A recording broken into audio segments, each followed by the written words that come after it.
तो मोदी और भाईजान के इस अंक में इस वक्त हम मौजूद हैं नासिक में, और नासिक ज़िले में हम इस वक्त एक मार्केट में मौजूद है जहां हमारे साथ कुछ माइनॉरिटी कम्युनिटी के लोग जुड़े और वो अपनी बात रखना चाहते थे। वो TV9 भारतवर्ष के साथ अपने ओपिनियन रखना चाह रहे थे नरेंद्र मोदी सरकार, उनके कामकाज, उनकी पॉलिसी, उनकी पर्सनालिटी और कुल मिलाकर उनका जो अप्रोच रहा है डेवलपमेंट का या देश के विकास का। उन सब विषयों पर हम बातचीत करेंगे। हमारे साथ तमाम लोग इस वक्त जुड़े हुए हैं, उन्हीं के सामने हम ये सवाल रखेंगे और जानने की कोशिश करेंगे कि उनका क्या कहना है, उनकी क्या राय है।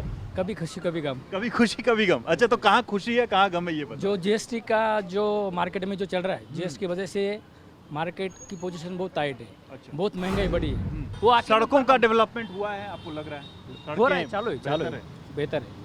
वही ना, वही तो मैं बोल रहा हूँ, कभी खुशी कभी गम। कभी खुशी कभी गम। अब 14 से लगभग 10 साल तो होने को जा रहा है। आपको क्या ऐसा लगा क्या कि बहुत खतरा है देश के अंदर? भय किसी का है? जो बताया गया वो भय किस चीज का? हम इस जनियम में यहाँ पे हमारे पुरखों ने यहाँ पे उनका खान, वो लोग बातें क्यों कह रहे थे कि ऐसा किया जा रहा है वैसा किया जा रहा है? नहीं, जब वो तो उनको पॉलिटिकल स्टंट है ना। नरेंद्र मोदी जो है ना मुस्लिम वर्ल्ड में गए, सऊदी अरब गए, UAE, बड़ा उनका सम्मान हुआ।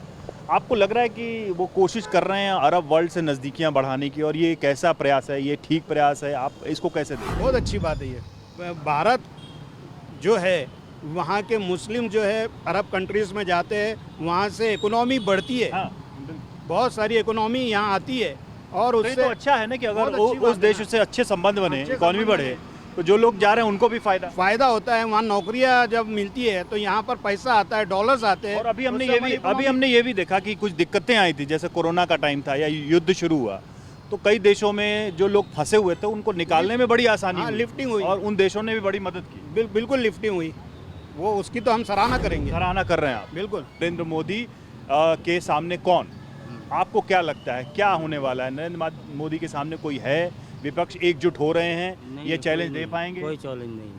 अभी कर्नाटका में उनकी बड़ी बैठक हुई, पटना में बैठक हुई, उन्होंने कहा कि हम लड़ेंगे। नरेंद्र मोदी सारे दल आ गए। नरेंद्र मोदी के सामने कोई चैलेंज नहीं। अभी वक्त बताएगा आने वाला कि कौन आने वाला है उनके सामने। लग रहा है आपको? अभी जो हलचल हो रही है उस हिसाब से तो ये लग रहा है कि इंडिया वर्सेस भारत की जो लड़ाई है, जिस तरीके से जो गुट बना है इंडिया के नाम पर, इंडिया वर्सेस भारत की जो लड़ाई है, इसमें यकीनन वर्सेस एनडीए होता है तो हमारे लिए वो भारत ही है। क्योंकि आज जो देश का नरेंद्र मोदी नेतृत्व कर रहे हैं तो एनडीए का सरकार ही वो इस पक्ष में शामिल है।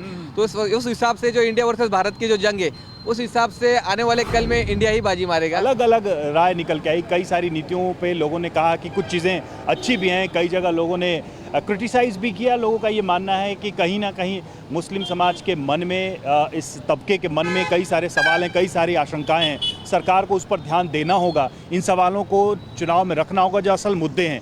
क्या वाकई में इन मुद्दों पर 2024 में चुनाव लड़ा जाएगा, इस पर बात होगी? ये एक बड़ा प्रश्न है जो आने वाले समय में इसका उत्तर भी शायद जनता और मुस्लिम समाज के लोग नेताओं से, राजनीतिक दलों से एक बार फिर से मांगेंगे।